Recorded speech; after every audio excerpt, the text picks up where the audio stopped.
Mesdemoiselles, messieurs aussi. Donc, ce que vous allez voir, je vais vous présenter succinctement le projet en fait auquel vos enfants ont participé. Donc, le projet s'appelle Entre les lignes. Il est mené donc par Julie ici, du réseau des bibliothèques de la communauté de communes Sud. Le but du projet était de mettre en avant des auteurs, des illustrateurs aussi de BD, et de faire à la fois des ateliers avec ces auteurs illustrateurs et aussi de monter des spectacles à partir d'albums. Donc ici, ce que vous allez voir, c'est une adaptation de cet album, Les Loups-garous du Montparnasse. Donc c'est une série de BD où le héros s'appelle Sacré-Cœur et toutes les situations se passent à Paris, fin du 19e siècle. Donc là, c'est une adaptation, vous allez voir comment on s'est débrouillé avec tout ça.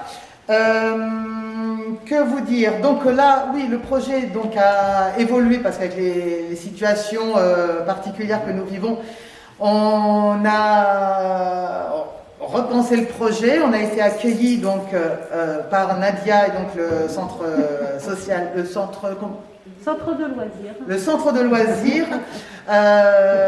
Et voilà, on a pu monter ce spectacle en une semaine. Donc ils ont eu 6 répétitions en tout et pour tout pour créer un spectacle. Pour vous donner une idée, si vous n'avez pas fait de spectacle, c'est comme si vous n'aviez jamais monté une armoire Ikea et qu'on vous donnait tous les outils et que vous la montiez en 10 minutes. Voilà un peu le challenge, d'accord? Donc, ils ont avalé du théâtre en 6 jours et voilà, ils vont vous présenter tout ceci. Le projet, donc, là, en ce qui me concerne, donc moi je suis Nicolas Rager, je fais partie de c'est ma compagnie, la compagnie de Loré Dubois, et en partenariat donc avec Christian Méchin, qui représente le conservatoire, qui est le directeur, du conservatoire de musique de Surgères. Et c'est lui qui a fait les musiques que vous verrez, vous entendrez les petites musiques d'ambiance qui ont été faites. Et je tiens à remercier déjà les enfants parce que voilà, ils ont été vraiment super. Et un énorme merci à Orlane qui est derrière, qui sans elle, voilà, le projet aurait de toute façon une autre figure, mais voilà, elle a été vraiment géniale encore. Et puis je ne remercie pas trop parce que sinon il va y avoir des bêtises après derrière. Voilà, écoutez, je vous laisse découvrir, on pourra de toute façon en discuter après tous ensemble, voilà, de tout ce qui s'est passé. On vous souhaite un très bon spectacle, messieurs dames, et merci de les applaudir énormément parce qu'ils en ont besoin beaucoup.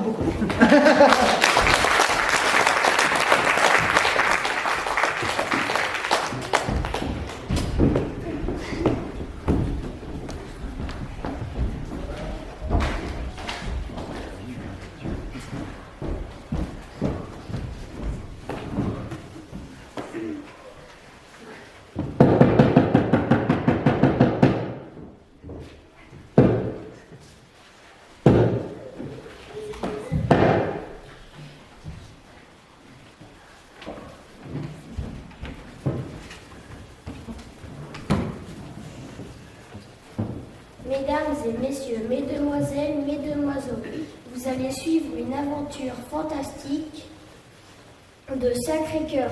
En vrai, accrochez-vous à vos sièges, sortez vos mouchoirs et serrez vos doudous. Il nous faut vous présenter les personnages. Sacré-Cœur est un petit garçon bricoleur de 11 ans qui adore le mystère. Son père est un ingénieur et sa mère médium. Ils l'ont envoyé passer quelque temps à Paris chez sa tante Madame Finelouche. Tante Finelouche est une couturière et habite au 28 rue du Chemin Vert. Elle est la grande sœur du père de Sacré-Cœur.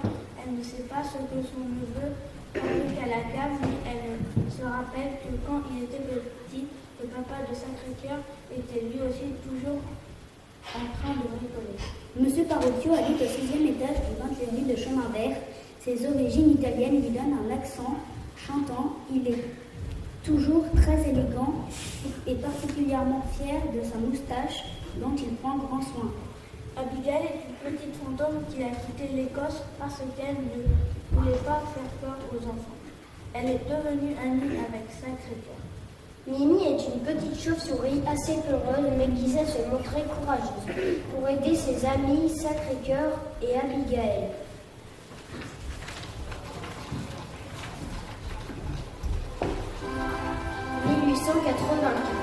Sarah Bernard resplendit au théâtre, tandis que le capitaine Dreyfus et dégradée, condamnée au bagne. Les Frères Lumière déposent le brevet du cinématographe et le fondent à Limoges, les bases de la Confédération Générale du Travail ou du CGT. Bienvenue à Paris.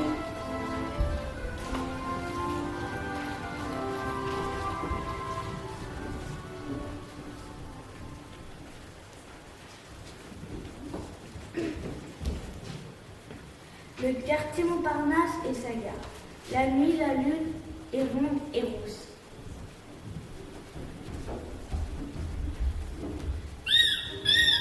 Oui, Mimi, cette façade avec ses grosses horloges est imposante. Je ne sais pas si nous rencontrerons l'énorme chien noir aux yeux roux dont parlait Tanfino. Bon, il ne se passe pas grand-chose, comme tous les soirs. Viens, Mimi, entrons. Je croyais M. Tarocchio chez son frère en Bretagne. Oui, il va sur les rails. Heureusement que les trains ne s'arrêtent plus.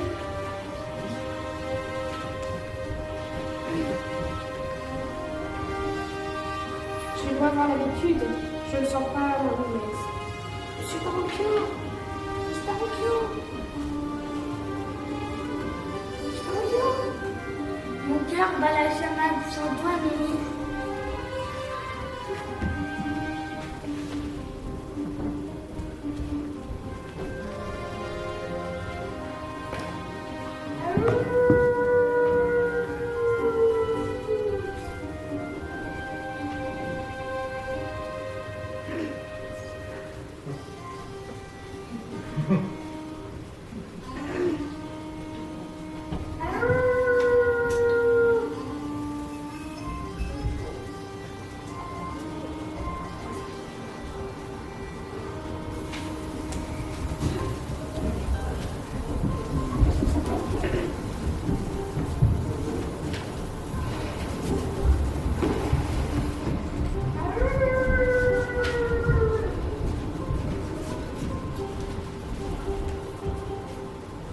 Mon cœur bat la chamade.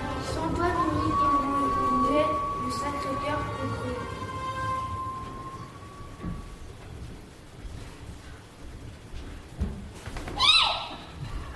Entre nous reposer.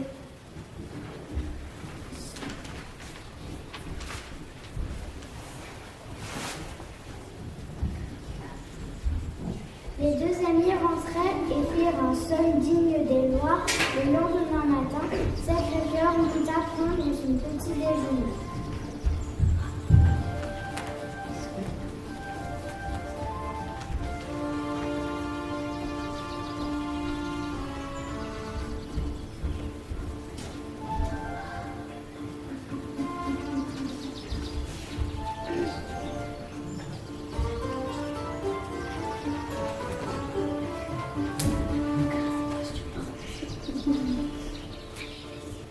Il trouva Tanfilou sur le pas de la porte en train d'offrir des biscuits à Monsieur Tarocchio, Buongiorno, Madame Finelouche. vous prendrez bien un petit gâteau de ma préparation.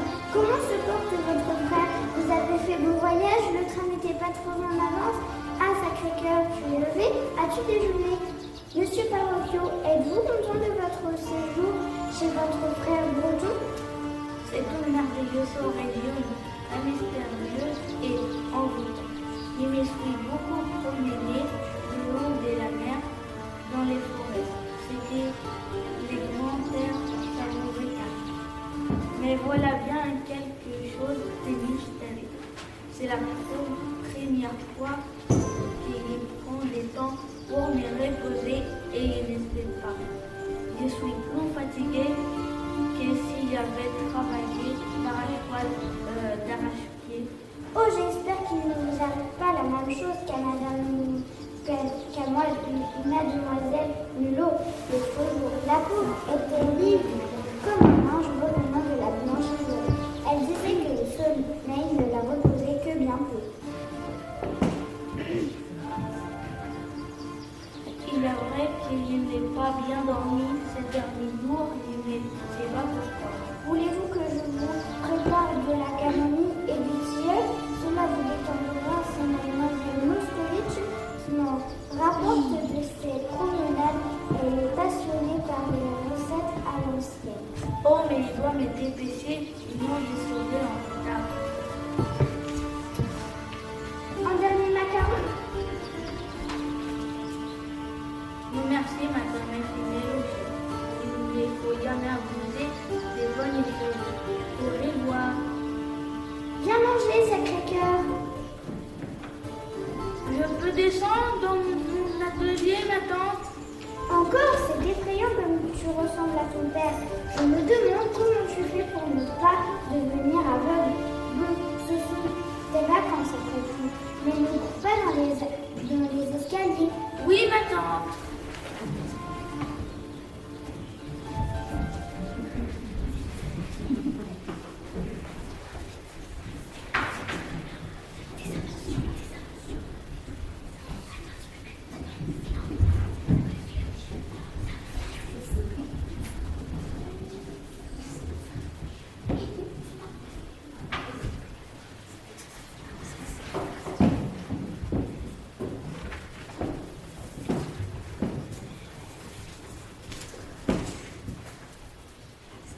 Bing et bang, clang et clang, prang et prang, ce sont les bruits quotidiens des bricolages qu'effectue Sacré-Cœur dans son atelier. Sacré-Cœur a investi la cave de sa tante pour en faire à son atelier rempli de matériel divers. Ces matériels assemblés les uns avec les autres se transforment en inventions incroyables, un détecteur de morts vivants, un grappin à gargouilles,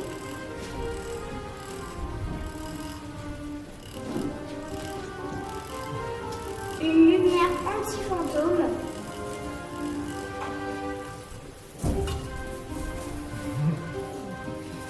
un canon à puce,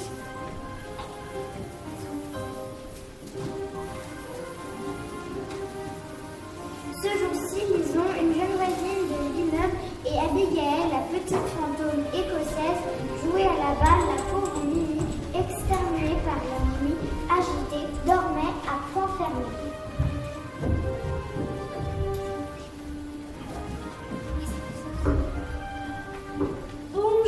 Bonjour Sacré-Cœur. Bonjour. Qu'est-ce? Un filet pour monstre marin? Un distributeur de gousses d'ail? Amy m'a raconté qu'hier ils se sont fait agresser par des chiens étranges.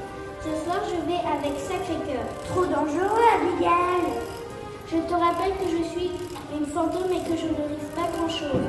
Si Abigail vient, moi aussi. Hors de question. Je crois que nous avons affaire à tueurs de sorcellerie. Non, à des loups-garous. Des loups-garous? Je n'en suis pas encore sûre, mais nous t'accompagnons. Je pense également qu'il est préférable que tu ne viennes pas. Comment? Je suis d'accord. Tu n'es pas un fantôme comme Abigail, donc tu es plus exposé qu'elle. Je pensais que vous étiez mes amis. Nous sommes peut-être allés un peu fort, mais ne t'en fais pas. Je pense que cela fonctionnera. Nous nous donnons rendez-vous ce soir? Parfait.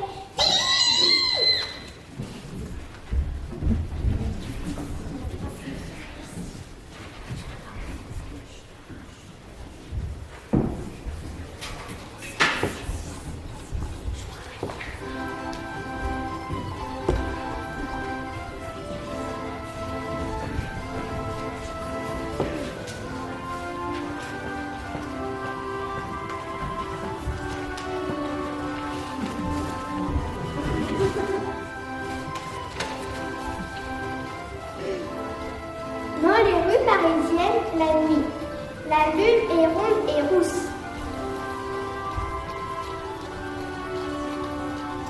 Il ne fait pas encore nuit. C'est vrai. Mais le temps que nous allions à la gare, le soleil sera déjà couché. As-tu emporté ton invention de ce matin? Oui. Attendez-moi. Lison, je t'ai dit que tu pouvais pas venir. Oui. Et tes parents, ils vont s'apercevoir que tu es sortie. Ils sont sortis à leur vélo.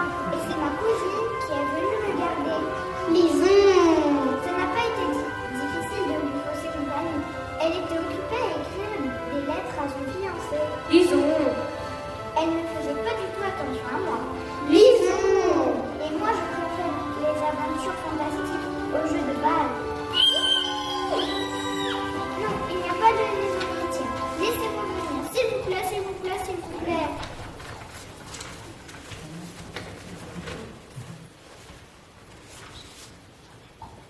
C'est d'accord. Mais tu me promets de toujours rester à côté de moi et de faire tout ce que je te dis. Promis.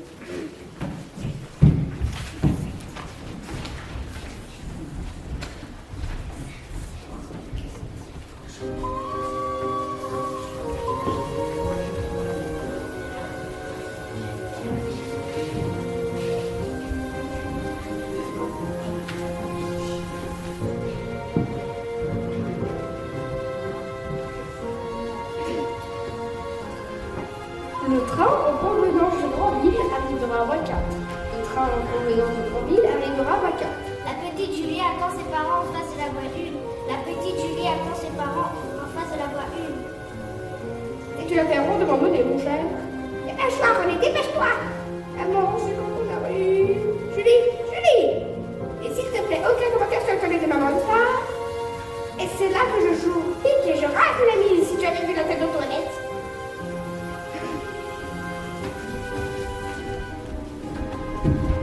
Rejoins la maman, Lison. Ouais, maman. Dans le terrain vague de l'autre côté de la voie ferrée. C'est assez lugubre par ici. Oui, ouvrez bien les yeux. Prévenez-moi dès que vous entendez le mot.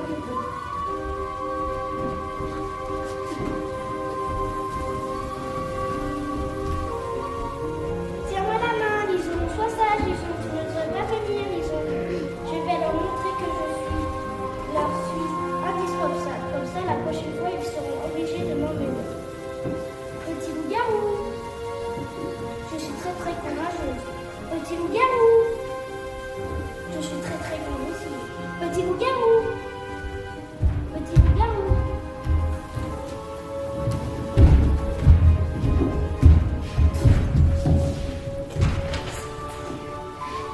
Lison, Lison? regarde, Sacré-Cœur, elle part du côté de la voie ferrée. Oh non, elle va se faire écraser. Pour la sauver. Stop, stop. Mais c'est affreux, arrêtez ce train. Je ne peux plus voir ça.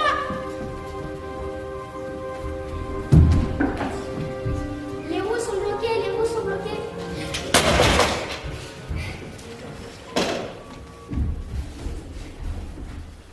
Les gros chiens, les gros chiens, les gros chiens. Tout va bien, Lison, nous rentrons.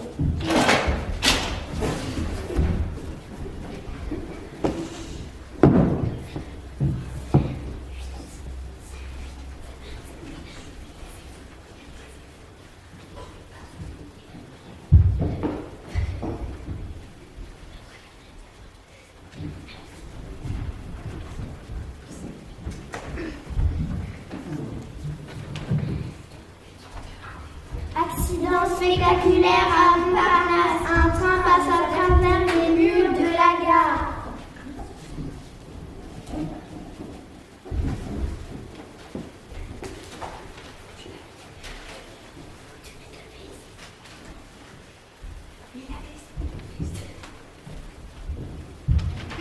Garçon, s'il te plaît. Accident spectaculaire à Montparnasse. Sacré-Cœur, Sacré-Cœur. Tu as vu ça? Quoi, à l'accident de la gare? C'est incroyable, c'est vrai. Non, mais quelle histoire. Heureusement, il n'y avait pas de blessés. Apparemment, on a vu une petite fille sur la voie qui se serait envolée. Les gens ne savent plus quoi inventer. Tu ne crois pas?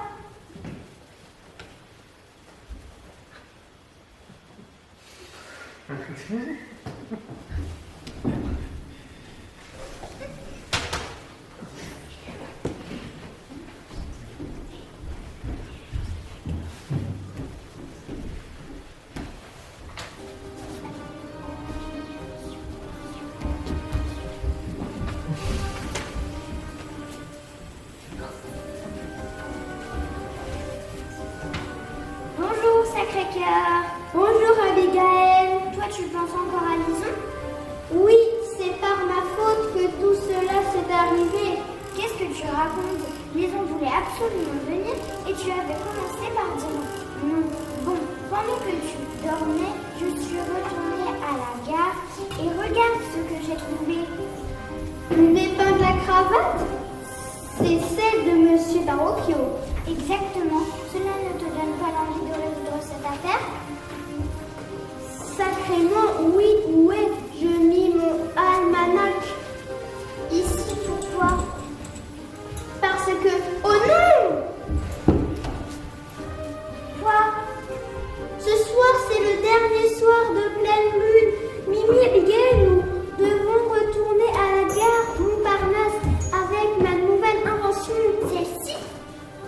Justement, la fille, nous sommes sur le point d'éclairer ce mystère.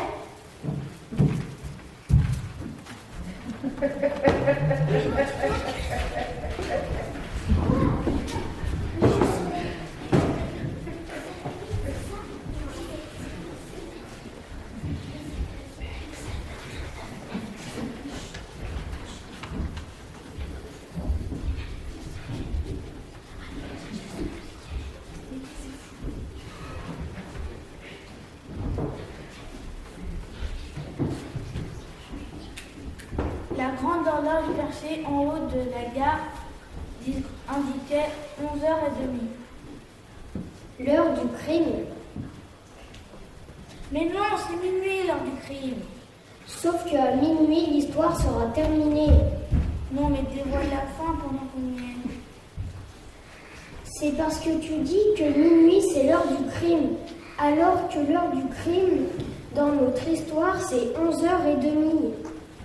Pardon, c'est à vous.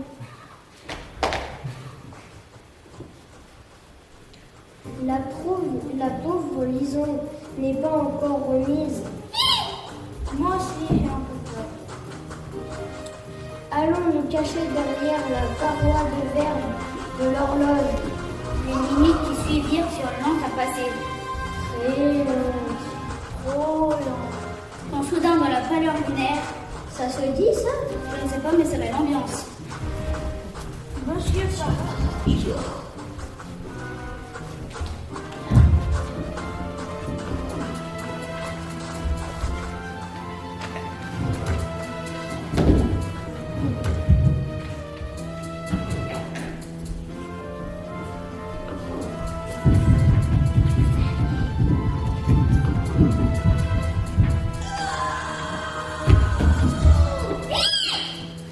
Sacré-Cœur! Viens, Mimi.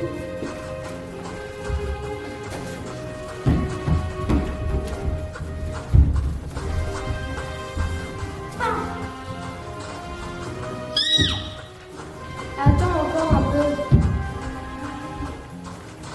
Vive le canon à puce, à toi, Abigail. Le matin, le soleil vient de se lever. Le soleil vient de se lever. Encore une belle journée. Monsieur Parocchio, que faites-vous ici à la gare? Ce n'est pas très prudent de rester dehors à cette heure. Venez, je vais vous raccompagner. Je ne comprends pas. Je ne comprends pas.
Je ne comprends pas. C'est une grave tous les temps.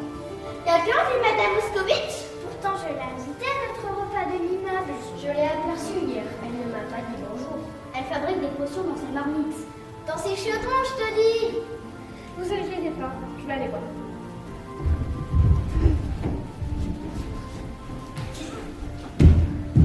Et c'est quand j'ai vu de la fumée verte sortir de la porte de Madame Moscovitch que je me suis dit qu'une nouvelle aventure fantastique allait arriver.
Voilà l'adaptation des Loups-garous du Montparnasse de Laurent Douin et Amélie Sarne.